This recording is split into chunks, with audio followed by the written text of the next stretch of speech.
தமிழ்நாடு ஊராட்சி செயலாளர் சங்கம் சார்பில் ஊராட்சி செயலாளர்களை தமிழக அரசியல் ஓய்வூதிய திட்டத்தில் இணைக்க வேண்டுமென்ற ஒற்றை கோரிக்கையை வலியுறுத்தி கள்ளக்குறிச்சி மாவட்ட ஆட்சியர் அலுவலகம் முன்பு கவன ஈர்ப்பு ஆர்ப்பாட்டம் மாவட்ட தலைவர் ராமலிங்கம் தலைமையில் நடைபெற்றது.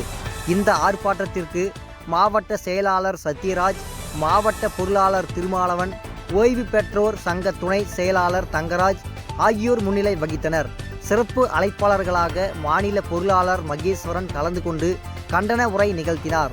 மாவட்ட துணைத் தலைவர் சக்திவேல், மாநில பொதுக்குழு உறுப்பினர் சிவசூரியன், மாநில செயற்குழு உறுப்பினர் செல்வதுரை, மாநில துணை செயலாளர் சீனிவாசன் ஆகியோர் கருத்துரை வழங்கினார்கள். மாவட்ட மகளிர் அணி செயலாளர் சத்யா, ஜெயா சிவசுப்பிரமணியன், அன்புச்செல்வன், தென்னரசு, முறுக்குச்சுந்தரம், கோவிந்தராஜ், பழனி உள்ளிட்ட மாவட்டத்தில் பல்வேறு பகுதிகளில் இருந்து ஊராட்சி செயலாளர்கள் கலந்து கொண்டனர். தினமடை செய்திகளுக்காக கள்ளக்குறிச்சி மாவட்ட செய்தியாளர் சீனிவாசன். ஓய்வூதிய கோரிக்கை வெல்லும் வரை போராடுவோம். ஓய்வூதிய கோரிக்கை. இதேபோல் சுவாரஸ்யமான செய்திகளை தெரிந்து கொள்ள நமது தினமடை யூடியூப் சேனலை சப்ஸ்கிரைப் செய்யுங்கள்.